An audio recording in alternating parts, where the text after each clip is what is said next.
कुंज बिहारी जय राधा माधव जय कुंज बिहारी जय राधा माधव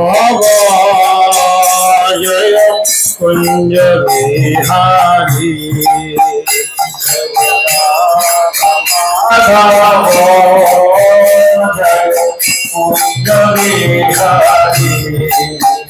जय गोपी जन वल्लभ जय गिरिवरधारी जय कुंज बिहारी जय गोपी जन वल्लभ जय गिरिवरधारी जय कुंज बिहारी जय यशोदनंदन ब्रज जनरंजना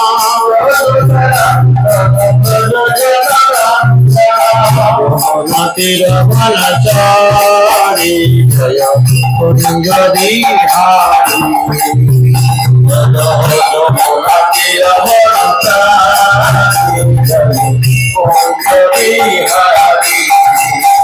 जय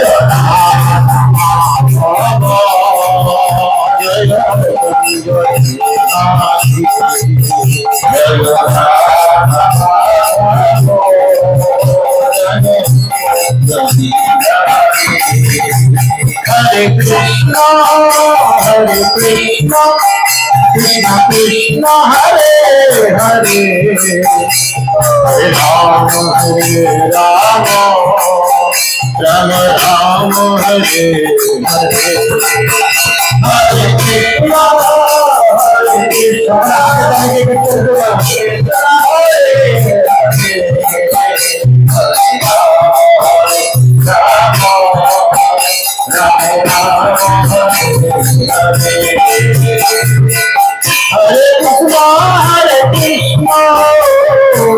Krishna Krishna, Hare Hare, Hare Rama, Hare Rama, Rama Rama, Hare Hare, Hare Krishna,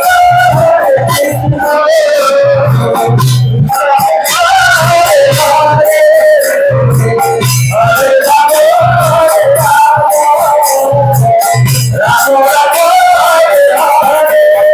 Rama, Hare Hare, Hare Krishna, Hare Krishna, Krishna Krishna, Hare Hare, Hare Rama, Hare Rama, Rama Rama, Hare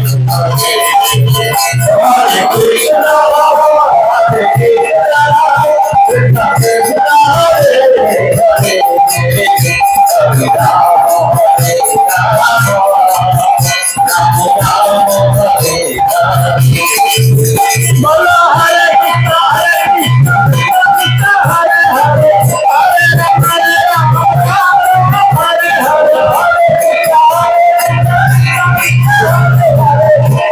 Rama, Hare Rama, Hare Hare, Hare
जय गुरु ब्रह्मानंदे ओम अज्ञानं दिविनन्दस्य ज्ञानञ्जन शलाकया चक्षुरुन्मिलितं येन तस्मै श्री गुरवे नमः।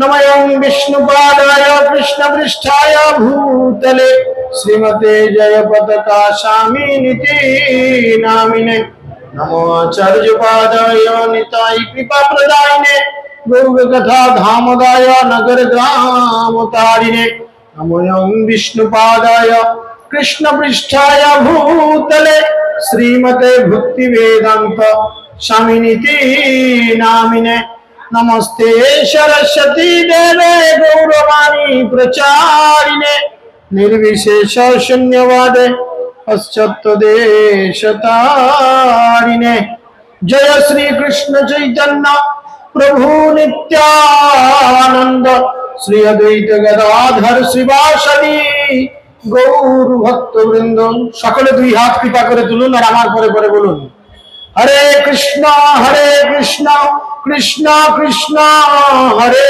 हरे हरे राम राम राम हरे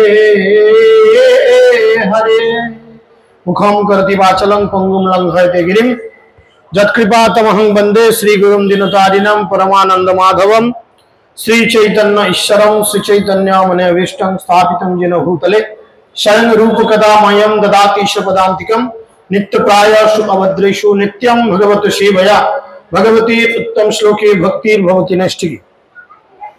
जय श्री कृष्ण चैतन्य प्रभु नित्यानंद श्री अद्वैत गदाधर शिवासदि गौर भक्तवृंद हरे कृष्ण कृष्ण कृष्ण हरे हरे हरे राम राम राम हरे हरे। सकले बोलुन ओम नमो भगवते वासुदेवाय ओम नमो भगवते वासुदेवाय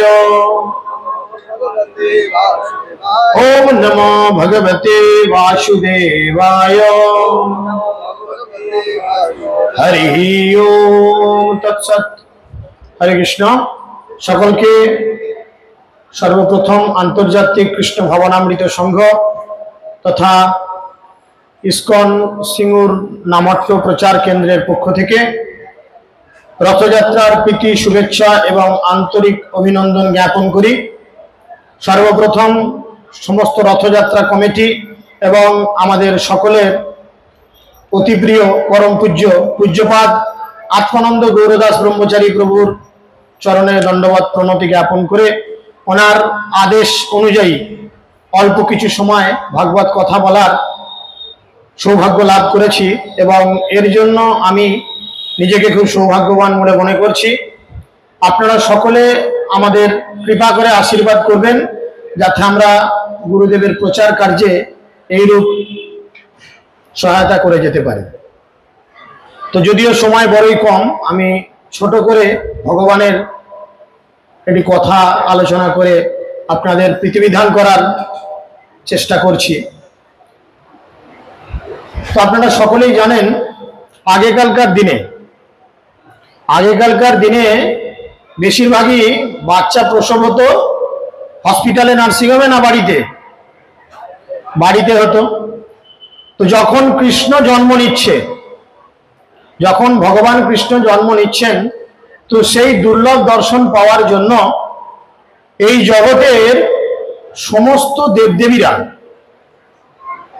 গন্ধর্ব কিন্নর ব্রহ্মা লক্ষ্মী দেবী এবং স্বয়ং শিবজি পর্যন্ত তার সমগ্র পরিবার সহ ভগবানের এই আবির্ভাব দর্শন করার উদ্দেশ্যে নন্দবাবার গৃহে উপস্থিত হয়েছেন।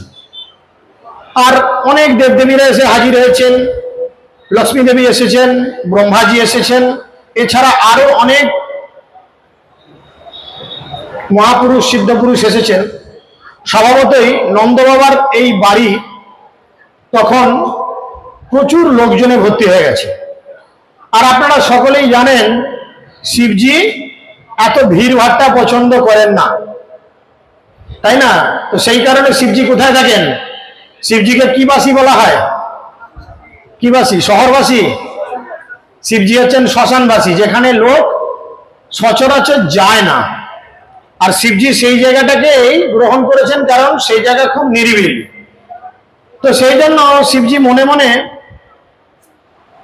চিন্তা করলেন, এত ভেজালের মধ্যে গিয়ে আমার পক্ষে দেখা সম্ভব নয়। তাই শিবজি তখন সেই স্থান পরিত্যাগ করে পার্বতী এবং তার সন্তানদের সহ সেই স্থান পরিত্যাগ করলেন। এখন পরিত্যাগ করার পর শিবজির মনে মনে একটা আশা রয়েছে, মনে মনে একটা ইচ্ছা আছে যে ভগবানের এই বাল্য রূপ, ভগবানের এই জন্মের পরে যে ভগবানের দর্শন, এই দর্শন আমাকে করতেই হবে যেভাবেই হোক।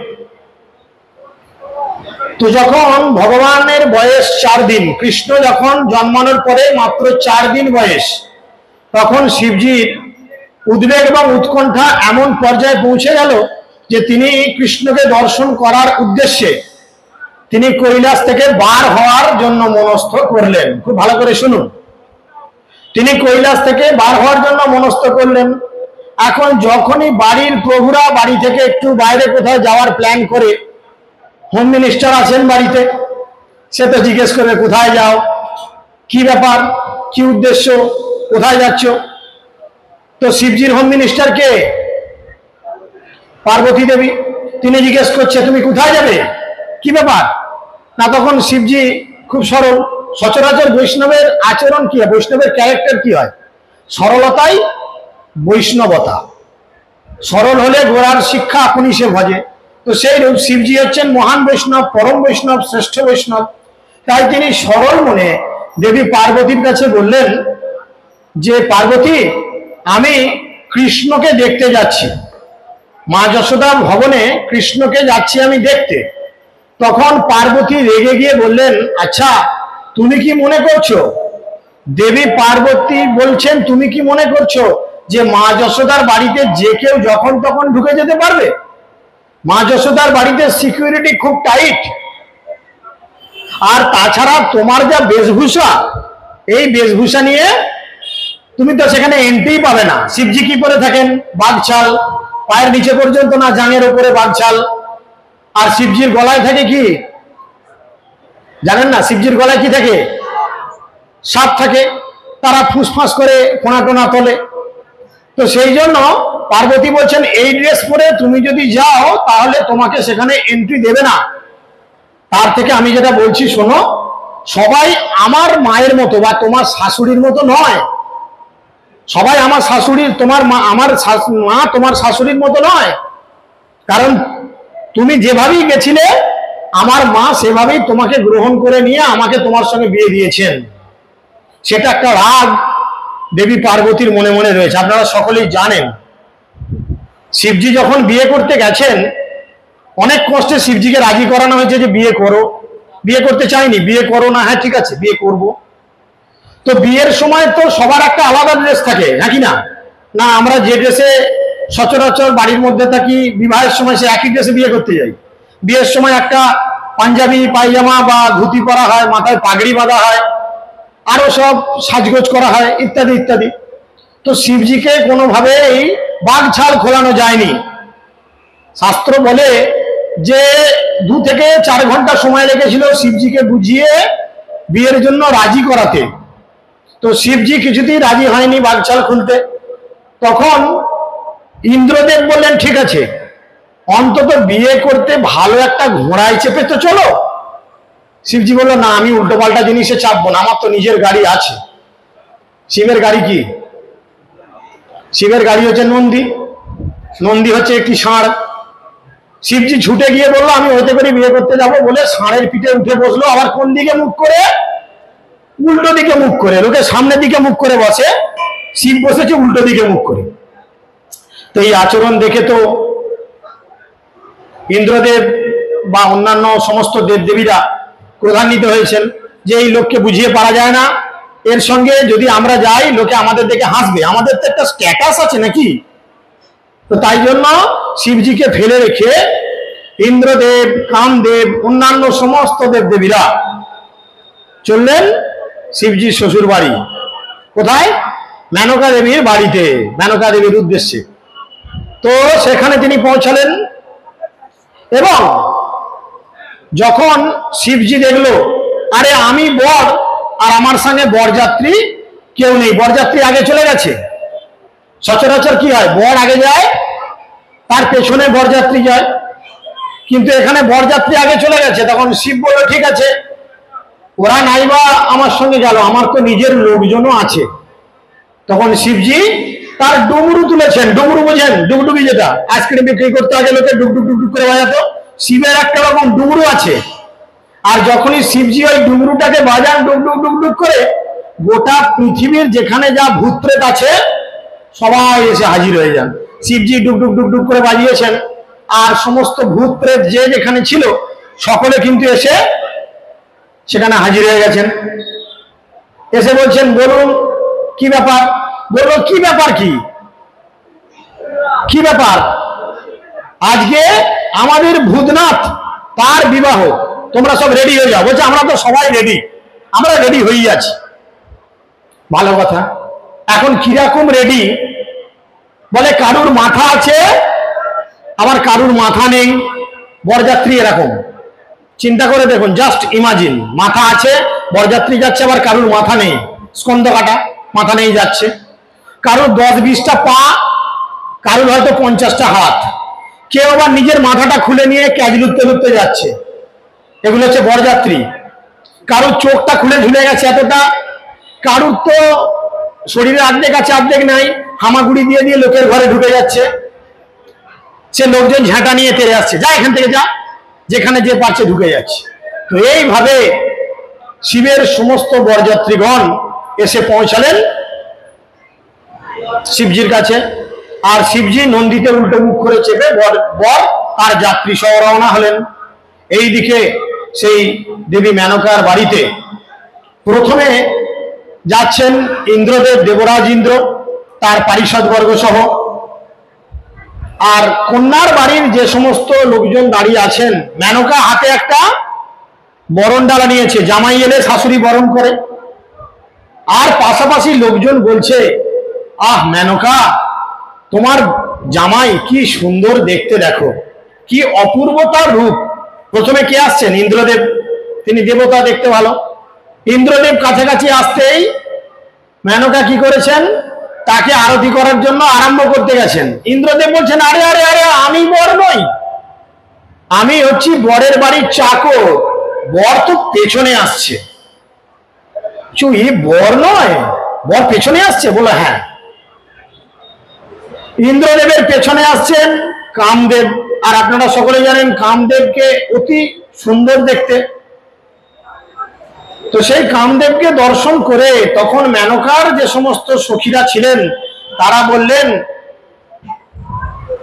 যে আপনার এই মেয়ের যে বর আসছে এ অতি সুন্দর দেখতে, আপনার যে ঘটকালি করেছিল সেই নারদ মুনিকে ধন্যবাদ, অসংখ্য ধন্যবাদ এরকম ঘটকালি করে দেওয়ার জন্য। তো যখনই কামদেব এসে পৌঁছেছেন, মেনকা কি করেছেন, সেই আরতির সরঞ্জাম নিয়ে তার কাছে গিয়ে আবার পৌঁছে গেছেন। কামদেবকে আরতি করতে যেতে কামদেব বলে আরে আরে, আমি বর নয়, আমি তো বরের অফিসের চাকর। বর আসছে, কোথায় আসছে বর? পিছনে। এরা তো তখন অবাক দৃষ্টিতে তাকিয়ে আছে, বর আসছে। তখন দেখলো দুনিয়ার এই ভূত প্রেত লাফাতে লাফাতে ধুলো উড়িয়ে, বিনা পয়সায় পাউডার মাখিয়ে ধুলো উড়িয়ে সেই জায়গায় এসে উপস্থিত হলেন। আর নন্দীর পিঠে উল্টো মুখ করে বসে আছেন শিবজি। তখন মেনকা খুঁজছে, আরে জামাই কই, জামাই কই? যার বাড়ির চাকর, যার অফিসের কর্মচারী এত সুন্দর দেখতে, তাহলে বর কতই না সুন্দর হবে। তো যখনই সবাই বলেছেন এনি হচ্ছেন আপনার জামাই, জামাইকে দেখা মাত্র মেনকা সেই হাতে থালা নিয়ে গরম করে উল্টে পড়ে গেছে, এ হচ্ছে আমার জামাই। উনি অজ্ঞান হয়ে গেছেন, আর ওনার জ্ঞান ফেরানো যায়নি।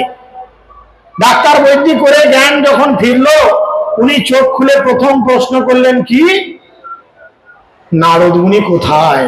কেন উনি তো ঘটকালিটা করেছিলেন।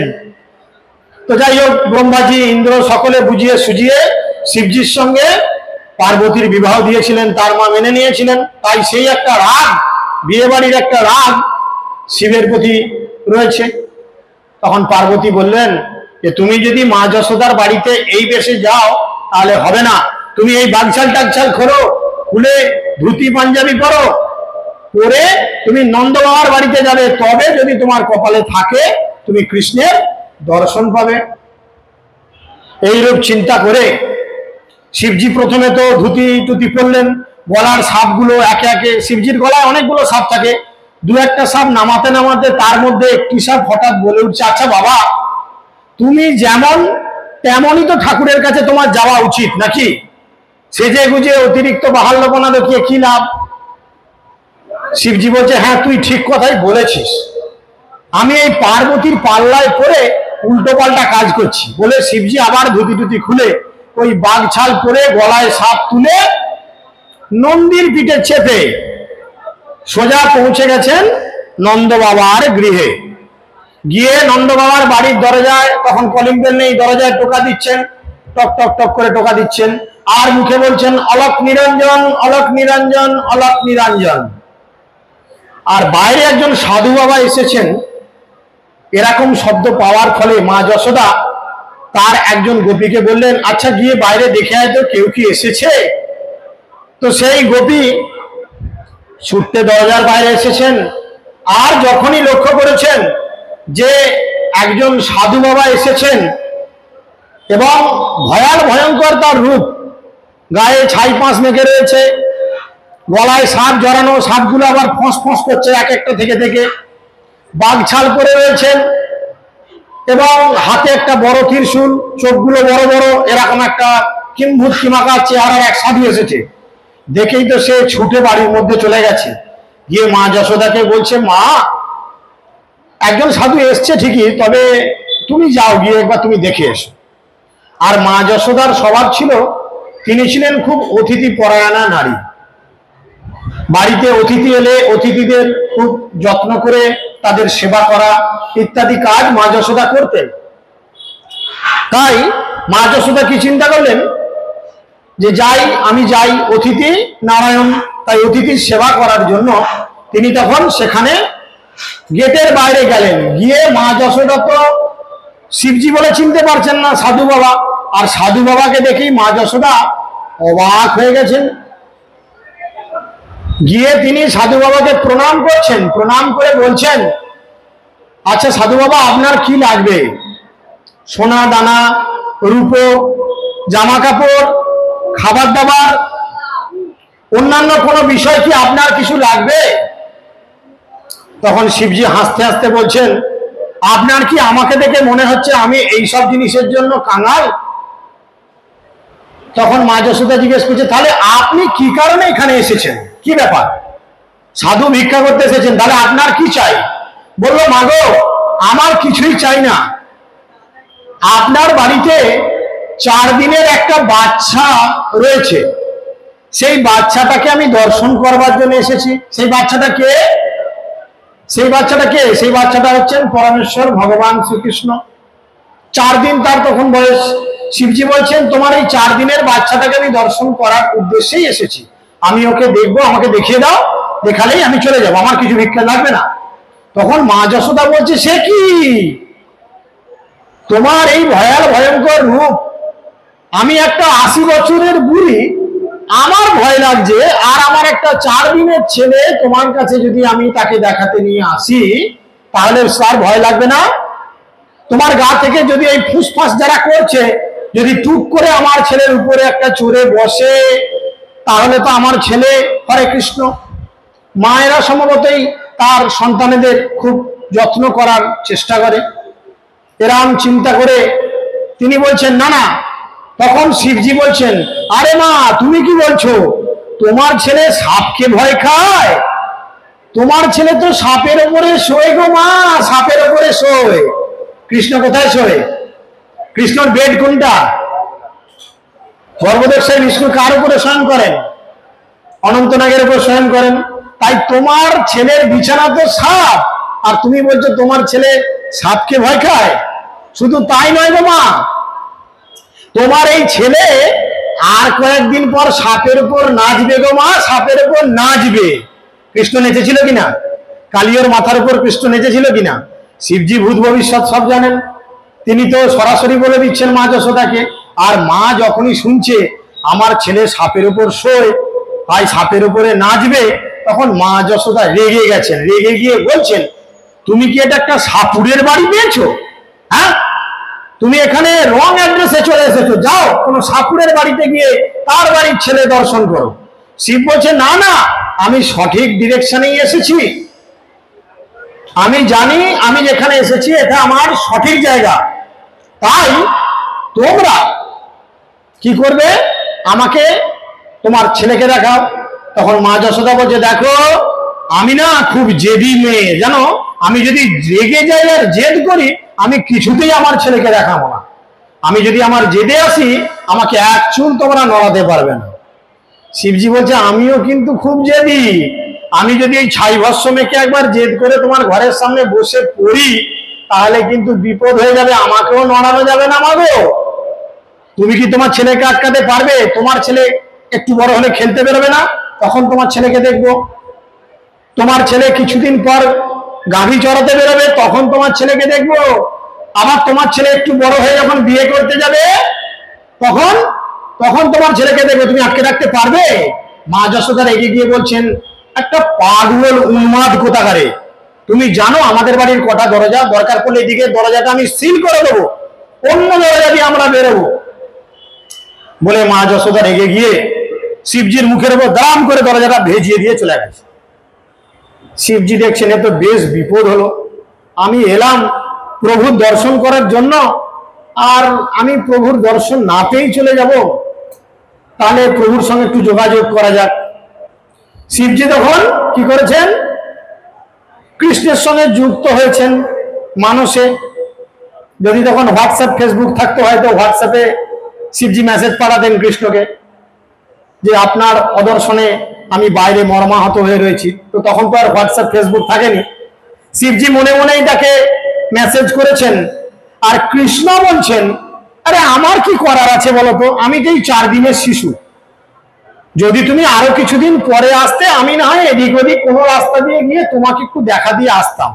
এখন আমি 4 দিনের শিশু, আমি নিজে কিছু করতে পারি না, আমাকে মা খাইয়ে দিলে খাই, আমাকে মা পরিষ্কার করিয়ে দিলে তবে আমি পরিষ্কার থাকি, কাপড় পরিয়ে দিলে করতে পারি, তাহলে আমি এই 4 দিনের শিশু, তোমার জন্য আমি কি করতে পারি? শিবজি বলল, দেখো প্রভু, আমি তো অত জানি না, আমি মনে মনে বড় আশা নিয়ে এসেছি। আমি কি জন্য এসেছি? মনে আশা এনেছি। কি আশা? কি আশা এনেছেন শিব? কৃষ্ণের দর্শন পাবেন। তখন আপনারা সকলেই জানেন, ছোট ছেলেদের কাছে করার কিছু থাকে না, কিন্তু একটা বিশাল অস্ত্র থাকে যার দ্বারা সমস্ত জগৎকে তারা কন্ট্রোল করে। কি সেই অস্ত্র বলেন তো? কি অস্ত্র? কান্না। তখন শিবজি বলল, হ্যাঁ প্রভু, আপনি ওইটাই জুড়ে দেন, ওতেই কাজ হয়ে যাবে। তখন কৃষ্ণ বলল, ঠিক আছে, দেখি কি করা যায়। দিয়ে কৃষ্ণ কান্না আরম্ভ করেছেন, করে কান্না আরম্ভ করেছেন। মা যশোদা তাকে খাওয়াচ্ছেন, দাওয়াচ্ছেন, যা খুশি করছেন, কিছুটাই কৃষ্ণের কান্না আর বন্ধ হয় না। তখন মা যশোদা গোপীদের বলছেন, দেখো, আমার মনে হয় কৃষ্ণের খিদের জন্য কাঁদেনি, খেলনার জন্য কাঁদেনি, আমি তোকে খাইয়ে দিলাম। যদি খিদার জন্য কাঁদতো, তাহলে নিশ্চয়ই খাবার খাওয়ানোর পরে চুপ করে যেত। যদি খেলনার জন্য কাঁদতো, খেলনা হাতে দিলাম, তখন তাহলে চুপ করে যেত। আমার মনে হচ্ছে কৃষ্ণের উপরে কারোর নজর দোষ লেগেছে। নিতাই গৌর প্রেমানন্দে। মা চিন্তা করছে বাৎসল্য রূপে যে আমার কৃষ্ণের উপরে কারোর নজর দোষ লেগেছে। তখন মা যশোদা সমস্ত গোপীদের বললেন, কিচেনে যাও, গিয়ে এই নজর তাড়ানোর জন্য যে সমস্ত উপকরণ লাগে সেগুলো তোমরা নিয়ে আসো। নজর তাড়ানোর জন্য লাগে সাদা সরিষা, রাই সরিষা যাকে বলে, রাই সরিষা লাগে, আর মরিচ লাগে, লেবু লাগে, তাই না? অনেক সময় দেখবেন কিছু কিছু ব্যবসায়ীরা দোকানের বাইরে লেবু লঙ্কা টাঙায় নজর তাড়ানোর জন্য। এখন কৃষ্ণের নজর তাড়াবে, কৃষ্ণ এত কান্না করছে, কেউ নজর দিয়েছে, তাই মা যশোদা বলেছেন, তোমরা কিচেন থেকে সরিষা, লঙ্কা এবং লেবু নিয়ে আসো, আমার কৃষ্ণের নজর তাড়াবো। আপনারা কৃষ্ণের নজর তাড়াতে চান?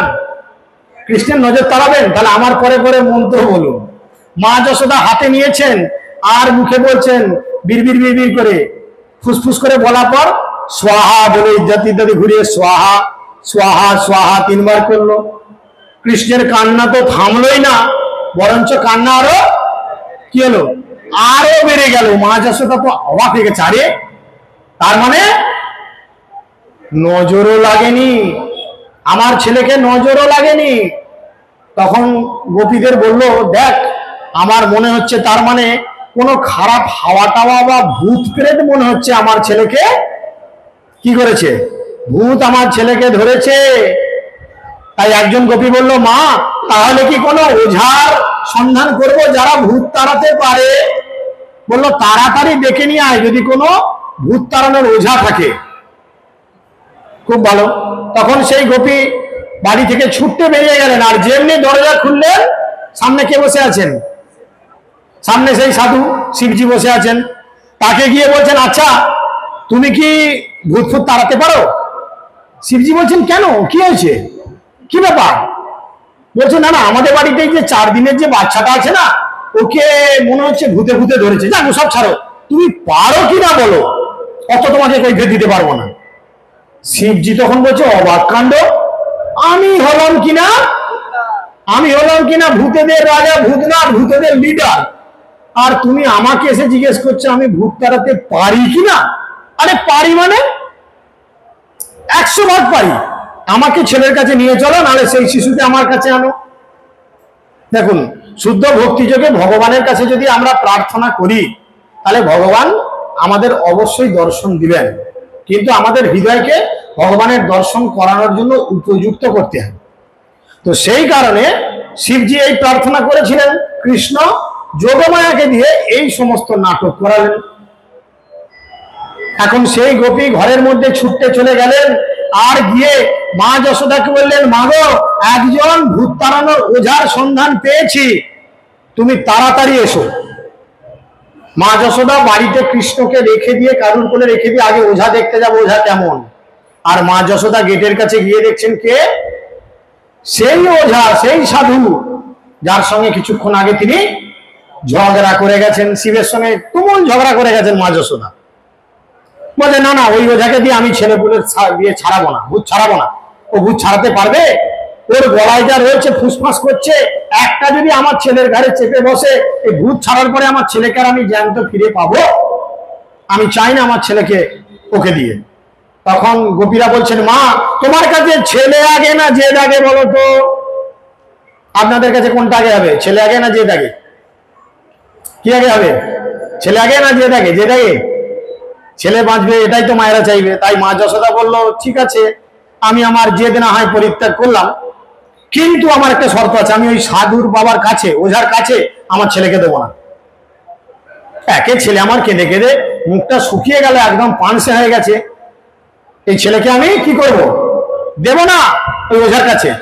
বলে ঠিক আছে তুমি তো নিয়ে চলো, নাহলে ওঝাকে ডাকো। বলো না ওঝাকে ঘরের ভেতরে আনতে হবে না, কোথায় গলা থেকে একটা নেমে খাটের নিচে ঢুকে যাবে, কে তাকে তাড়াবে মারবে বলতো? বাবা আমি যাচ্ছি। কৃষ্ণ 4 দিন বয়স, কৃষ্ণকে কালো কাপড় দিয়ে ভালো করে জড়িয়েছেন, জড়িয়ে কৃষ্ণ খুব কাঁদছেন, চিৎকার করে করে কৃষ্ণ কাঁদছেন। আর সেই কৃষ্ণকে যখনই ঘরের দরজা থেকে বার করে মেন দরজার কাছে আনছেন, শিবজির সঙ্গে কৃষ্ণের চোখাচোখি হলো, আর কৃষ্ণের সঙ্গে শিবজির চোখাচোখি হলো। সঙ্গে সঙ্গে ম্যাজিকের মতো কি হলো, কান্না বন্ধ।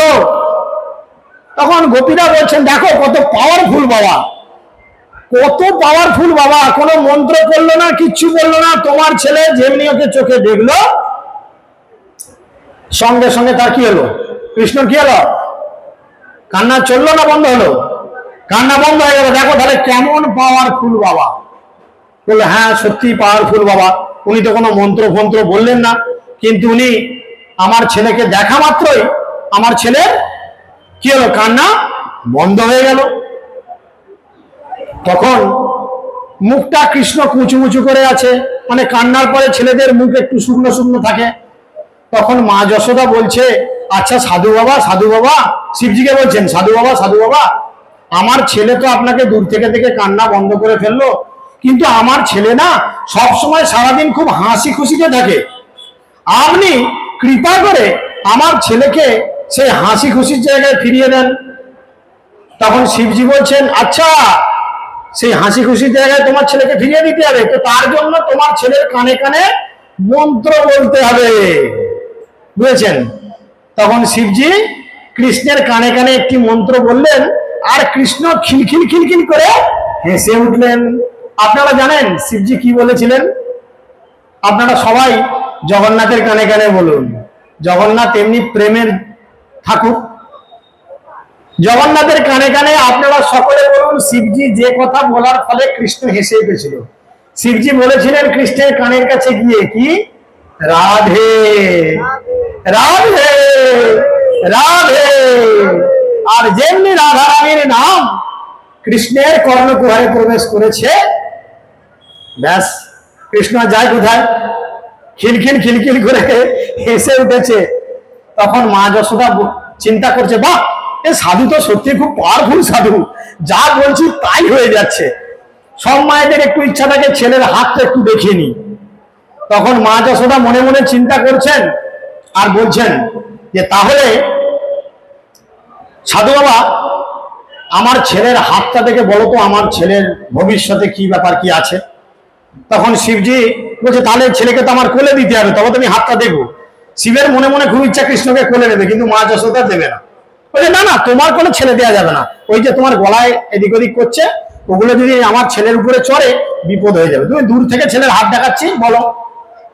তখন শিবজি কৃষ্ণের হাত দেখে বললেন, তোমার ছেলে বিশাল বড় একজন রাজা হবে, কৃষ্ণ দ্বারকাধীশ হয়েছেন। তোমার ছেলে প্রচুর লোকজন, হাতি ঘোড়া সৈন্য সামন্ত থাকবে, দ্বারকাধীশ রাজা ছিল। শুধু তাই নয়, তোমার ছেলে সমস্ত পৃথিবীর রাজা হবে এককালীন, কৃষ্ণ তাই হয়েছিলেন। মা যশোদা বলছে, দূর বাবা, আমি কি ওইসব শোনার জন্য তোমাকে দেখতে বললাম? তুমি দেখে বলো আমার ছেলের বিয়ে থা কবে হবে, বৌমা টৌমা কবে আসবে না আসবে, এগুলো দেখে বলো। কারণ শাশুড়িরা চায় বৌমারা আসবে, সেবা যত্ন করবে, পা টিপে দেবে, হাত টিপে দেবে, হ্যাঁ গাগত টিপে দেবে, সুযোগ পেলে গলাটাও টিপে দেবে, এগুলো শাশুড়িরা চায়। তো মা যশোদা বলছে, আমার ছেলের হাত দেখে বলো যে আমার ছেলের বিয়ে থার ব্যাপারটা কি আছে। তো শিবজি তখন কৃষ্ণর হাত দেখে বড় বড় চোখ করে বলছে, বিয়ে থা কি বলছো গো মা, তোমার ছেলের তো বিয়ে সিরিজ আছে, বিয়ে সিরিজ। বলছে, সিরিজ মানে? বলছে, হ্যাঁ গো মা, ওর 16,108টা বিবাহ আছে, কৃষ্ণের ছিল কিনা। তো মা যশোদা বলছে, দূর তোমার কথাবার্তা শুনে আমারই টেনশন হচ্ছে, অত বৌমা যদি দীপাবলিতে এসে একজন একজন করে আমাকে প্রণাম করে, তাহলে কত শাড়ি দিতে হবে। যশোদা মায়ের অন্য জায়গায় টেনশন হচ্ছে। এখন কৃষ্ণ চিন্তা করছে, এই শিবজি তো একটা একটা করে আমার সব পোল খুলে দিচ্ছে, আমি এখন এইটুকু বাচ্চা, এরপরেও আমার কানে রাধার নাম বলেছে, এরপরে হয়তো শ্রীমতী রাধারানী সম্পর্কে তিনি অনেক কিছু বলবেন যে আমি এই করব তাই করব হেন তেন। তাই কৃষ্ণ মনে মনে শিবজিকে বলল, বাবা ভোলানাথ, তুমি যে উদ্দেশ্যে এসেছিলে তোমার তো সেই উদ্দেশ্য কমপ্লিট হয়েছে, এবার তুমি কৈলাসে ফিরে যাও, সেখানে মা পার্বতী তোমার জন্য অপেক্ষা করছে, তুমি আর দয়া করে আমার ভাণ্ড ভেঙো না। শিবজি তখন কৃষ্ণের নির্দেশ পেয়ে জোরাত করে মা যশোদার কাছে প্রার্থনা করলেন, মা আমাকে আজ্ঞা করুন, আমি তাহলে আমার জায়গায় ফিরে যাই। তখন মা যশোদা মনে মনে চিন্তা করলো, আমার লালাকে, অর্থাৎ ওরা ছোট ছেলেকে লালা বলে, যে আমার লালাকে তো প্রায় এরকম ভূত প্রেত রাক্ষস ইত্যাদি আক্রমণ করে।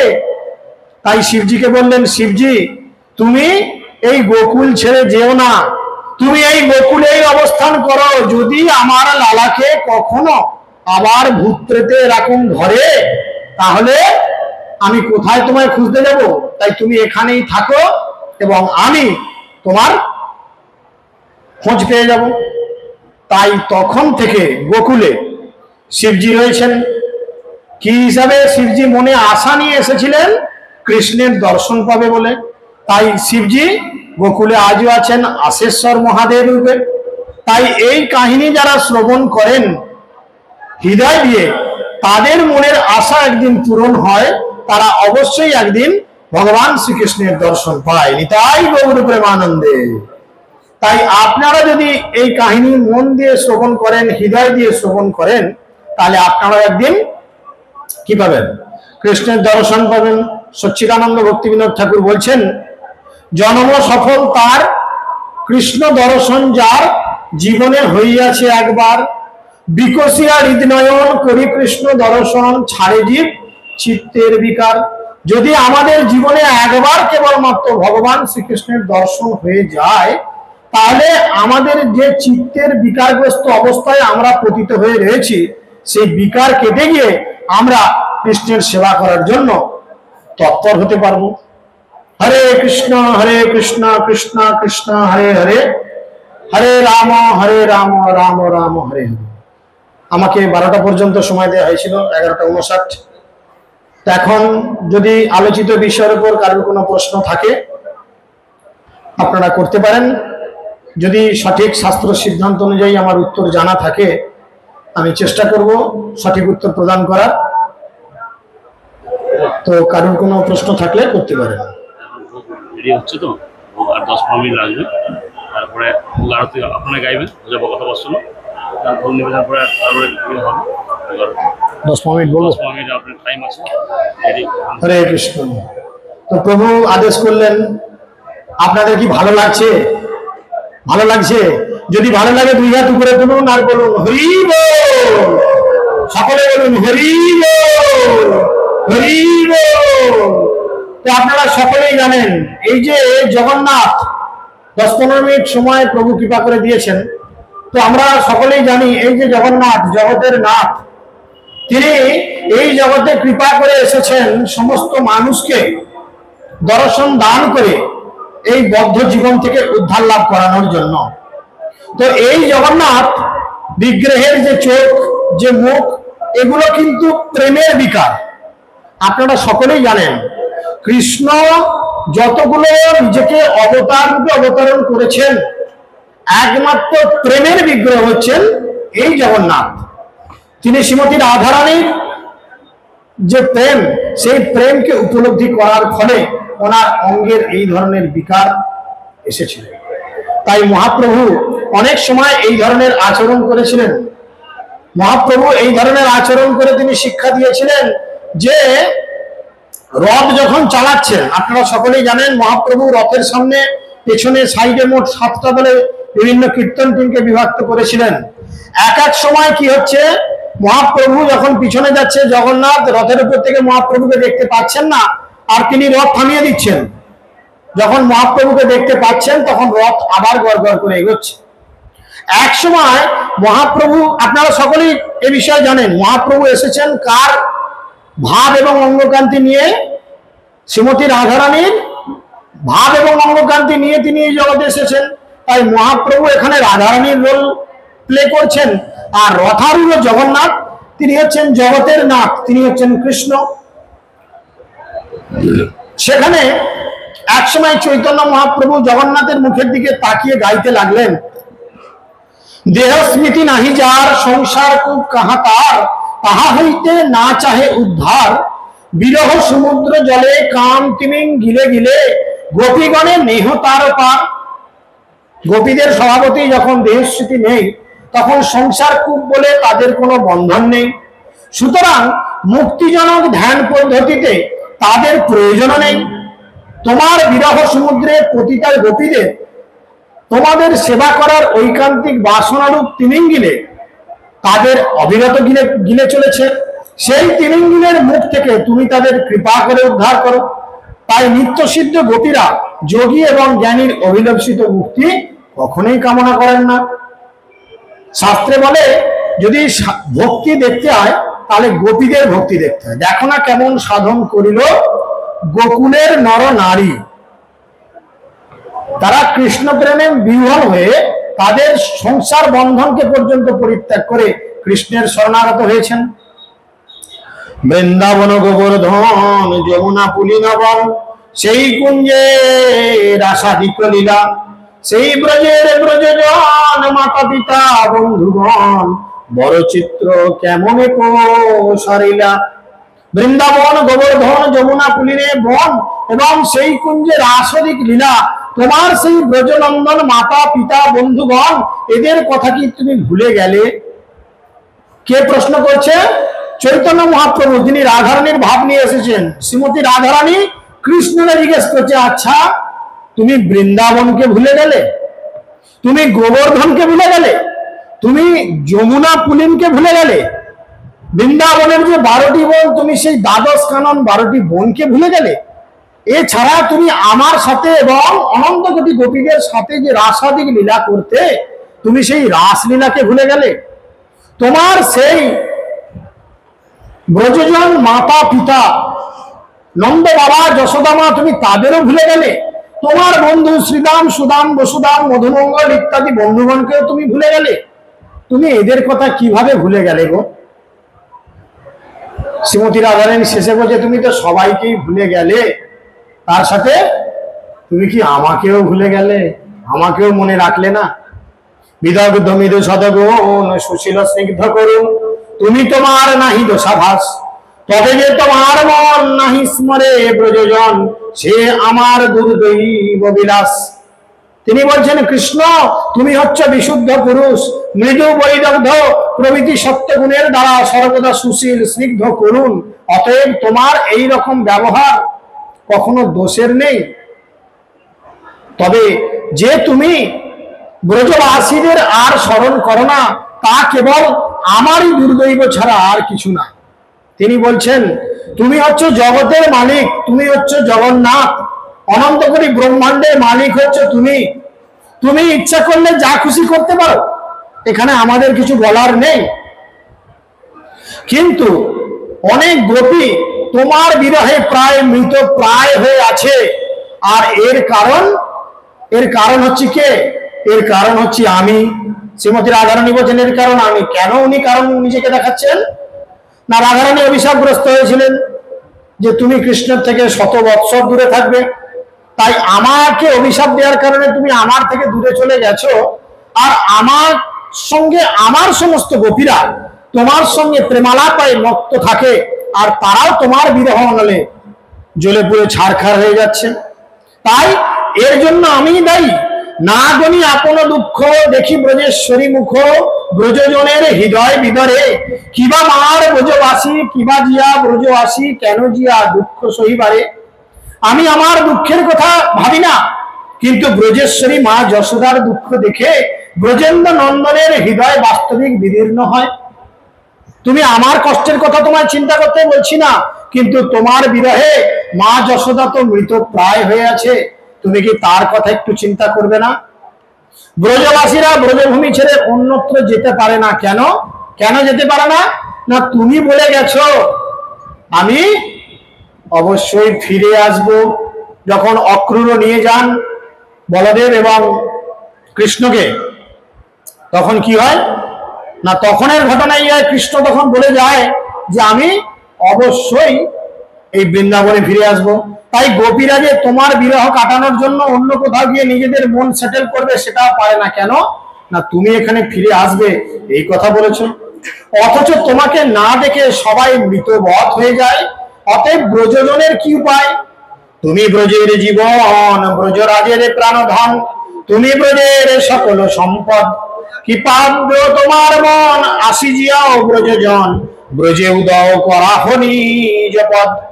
তিনি বলছেন, হে কৃষ্ণ তুমি হচ্ছে ব্রজের জীবন, সমস্ত গোপীদের প্রাণধন কে? কৃষ্ণ। সবাই বেঁচে রয়েছেন কার জন্য? কৃষ্ণ। রাধারানী মৃত প্রায় হয়ে শুয়ে রয়েছেন, কিন্তু মরছেন না, তিনি দেহত্যাগ করছেন না। কি কারণ? কৃষ্ণ।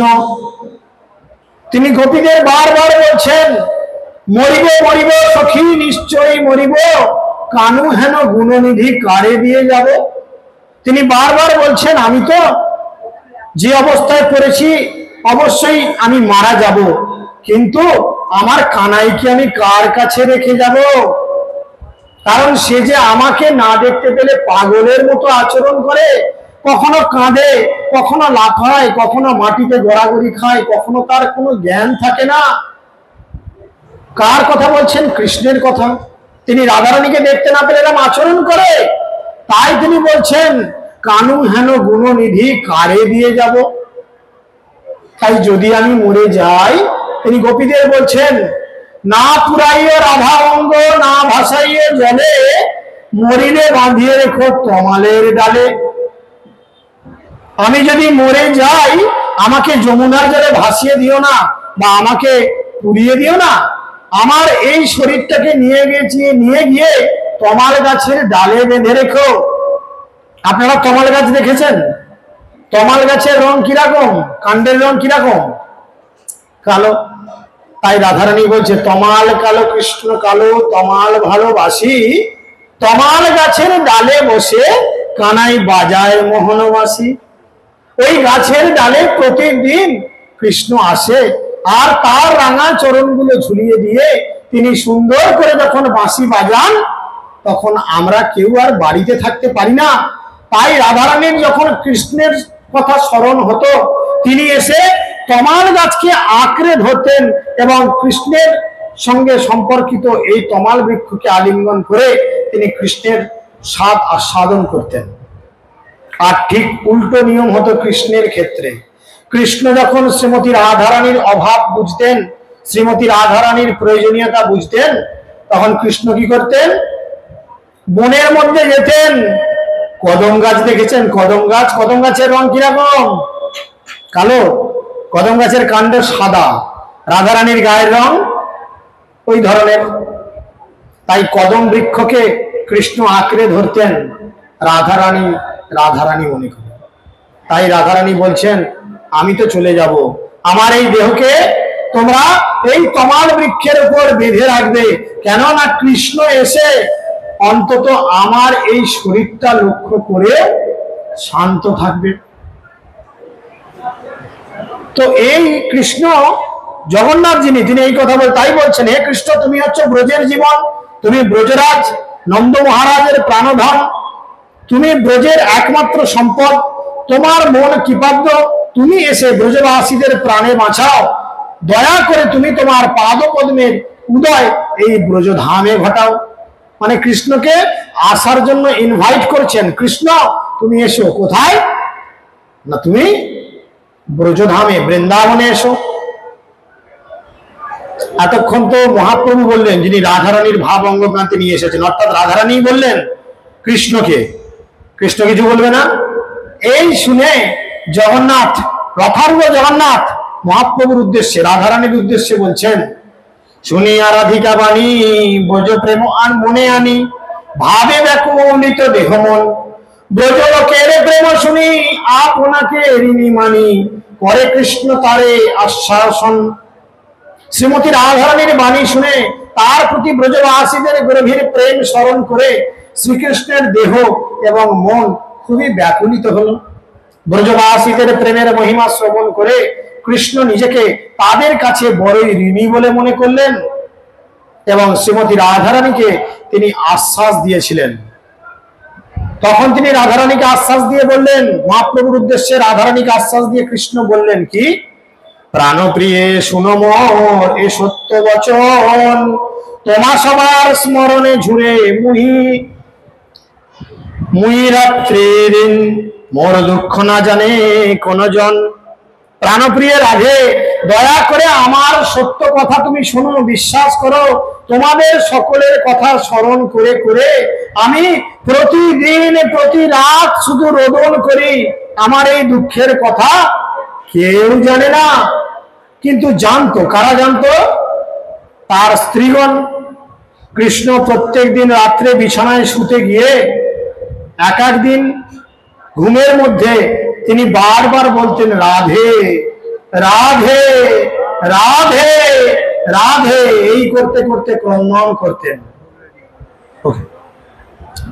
এবং এই কান্না দেখে তিনি, তার স্ত্রীরা বলতো, কি ব্যাপার, রাধে রাধে করছে, কি ব্যাপার? এক একদিন তো এই রাধারানীর নাম উচ্চারণ করতে করতে সকালবেলা কৃষ্ণে মূর্ছিত হয়ে যেত, আর জ্ঞান ফিরত না, কৃষ্ণকে তোলা যেত না কোনোভাবেই। নারদ মুনি এসে কৃষ্ণের কানের কাছে রাধারানীর নাম পুনরায় উচ্চারণ করে তাকে উজ্জীবিত করেন। তাই কৃষ্ণ বলছে, আমার এই দুঃখের কথা অনেক সময় প্রেমিক প্রেমিকার মধ্যে একটু কথা কাটাকাটি হয় না? এখন ফোনের যুগ, ফোনেতে বলে তুমি আমার কথা কতটা ভাবো আমি তো জানি, তোমাকে বিয়ে করি আমার সর্বনাশ হয়েছে, আমার কপালে কত ভালো ছেলে জুটতো, এরকম বলে না অনেক সময় মায়েরা, আবার ছেলেরাও বলে। তাই রাধারানী এখানে বলছে তোমার জন্য সমস্ত ব্রজবাসীরা ঋণী। আরে আমি এর জন্য দায়ী জানি, কিন্তু আমার জন্য সমস্ত ব্রজবাসীদের কেন মন কষ্ট দিচ্ছ? তারা তোমার জন্য কেঁদে কেঁদে প্রাণ বিসর্জন করে দেওয়ার মতো উপক্রম হয়েছে। রাধারানী এইসব অভিযোগ কৃষ্ণকে করেছেন। তখন কৃষ্ণ শুনে বলছে, আরে প্রাণের প্রিয় রাধে, তুমি কি জানো সত্য ঘটনা কি? তোমাদের ছেড়ে আমারও হৃদয় বড় কাঁদে। প্রতিদিন রাত্রে আমি আরামে শুতে পারি না, আমি বিছানায় শুয়ে বারবার তোমার এবং তোমার গোপীগণের নাম স্মরণ করতে করতে রোদন করি। তুমি কি মনে করছো আমিও ভালো আছি? ব্রজবাসী যতজন মাতা পিতা সখাগণ সবে হয় মোর প্রাণ সম, তার মধ্যে গোপীগণ সাক্ষাৎ মোর জীবন, তুমি মোর জীবনের জীবন। এখন প্রেমিকার একটু মন পাওয়ারও দরকার, সখীর একটু মন পাওয়ার দরকার। তাই কৃষ্ণ কি করছেন? তিনি বলছেন, আরে ব্রজবাসী যারা আছে, আমার মা, আমার বাবা, আমার বন্ধু, সবাই হচ্ছে আমার জীবন, আমার প্রাণ। আর সেই প্রাণের মধ্যে গোপীরা হচ্ছে আমার সাক্ষাৎ জীবন। আর তুমি কি? তুমি হচ্ছে সেই জীবনেরও জীবন। নিতাই গৌর প্রেমানন্দে তিনি রাধারানীকে, তুমি হচ্ছে আমার জীবনেরও জীবন। এখন ভোগ লাগবে, এখানে বিশ্রাম। হরে কৃষ্ণ কৃষ্ণ কৃষ্ণ হরে হরে, হরে রাম রাম রাম হরে হরে। এখন ভোগ কীর্তন হবে, আপনারা সকলে আমাদের সাথে ভোগ কীর্তন করবেন হাতে তালি দিয়ে।